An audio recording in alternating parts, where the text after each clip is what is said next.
Hi guys, T2 out here, back again with another coffee review. This one was again sent to us for review. As always, we do honest reviews. If we think it's good, then we'll let you know. If we think it's negative or something's wrong with it, again, we'll let you know. This is the Kuju coffee brand Bold Awakening pour-over system coffee.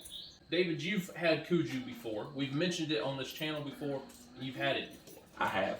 If you go back to our first ever Get Home Bag Challenge, where we hiked, I believe it was 8 miles, and then camped at Brashtown, during the pros and cons section of that video, you'll actually see me making a cup of this exact coffee. Cannot say enough about Kuju. I love it. I think it's amazing. It is a pre-packaged coffee system all in one. In saying that, you don't have to carry a filter. You don't have to carry a French press. You don't have to carry a grinder. Everything you need is right here in this pack to make a cup of coffee. They're also very good for the environment if you're one of those type of people that care about the environment. 1% of their profits go back to the national parks. It is wind powered, so however they make their coffee is powered by wind, renewable energy, all that good green stuff. It is ethnically sourced coffee. Good luck saying that word. I can't say it obviously.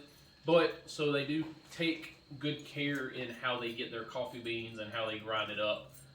So good for the environment, good for the population that's growing the coffee beans. And there are 6 styles of coffee. This is their dark roast, which is their Bold Awakening. They have an Angel's Landing. Angel's Landing, which is a citrus, nutty type flavor, I believe. Base Camp's about their normal medium roast.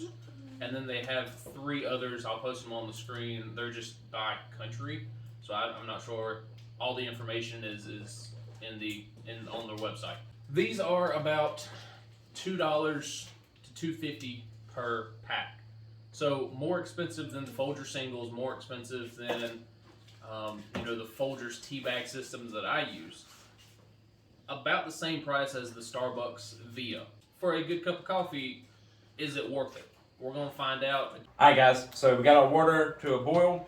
I'm gonna show y'all how this stuff works. Like I said, I'm a big fan of Kuju. This has the entire system inside of this package. So all you gotta do is tear your package. Coffee comes in this nifty little tea bag looking thing. But then you pull out these 2 wings off the side, and that'll actually set on your cup. To open it, it has a little tear section right here that you just tear. Deploy your wings and set it on your cup. Once you get there, you just take your hot water and you just slowly start to pour it through the coffee grounds. You want to take your time with this. You don't want to rush it, because as it settles, the water will be dripping out of the bottom of the bag. Let it settle.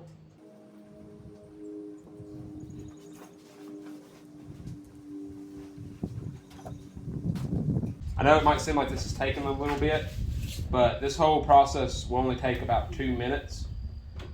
So, is it worth the wait for a good cup of coffee, a good pour-over system like this? To me, yes.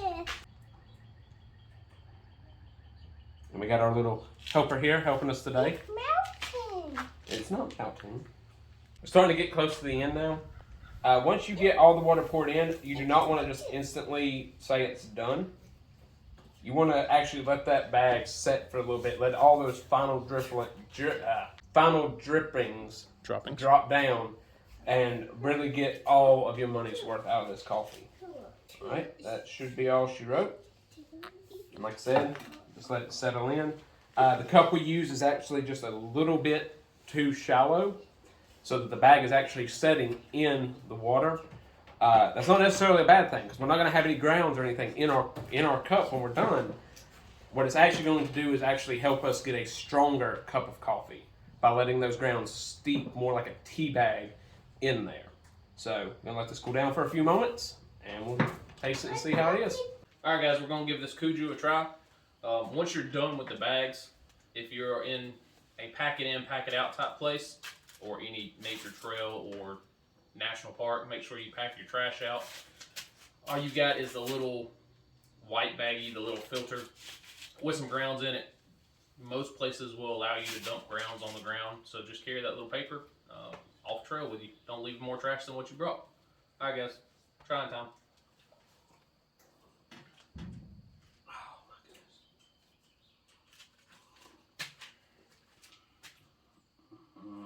You all right? Love this stuff, man. The one thing I really have to give Kuju props on is when they say their coffee is a dark roast, they mean it is a dark roast. A lot of other competitors out there will say that it is a dark roast coffee, and when you get it, it looks almost light. It looks almost maybe a medium. But the Kuju dark roast we have here today is dark, and it has that strong, bold coffee flavor.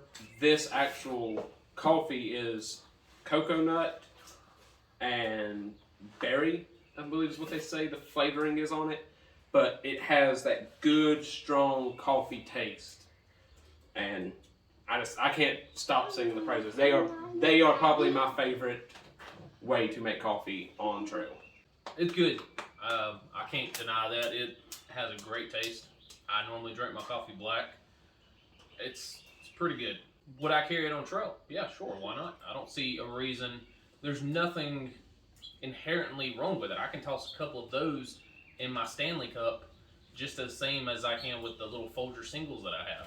So there's nothing inherently wrong with it or inherently over exaggerated with it where I shouldn't carry it or I couldn't carry it.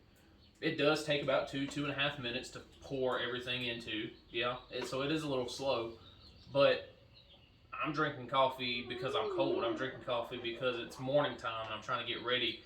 So I can pour a little bit into the filter, walk over there, put up my tarp. Pour a little bit more, walk over there, put something in my bag, walk back over there. So it does take a couple steps. It does take a couple minutes. But it's nothing that, it's not a 20 minutes for a cup of coffee. It's good coffee too.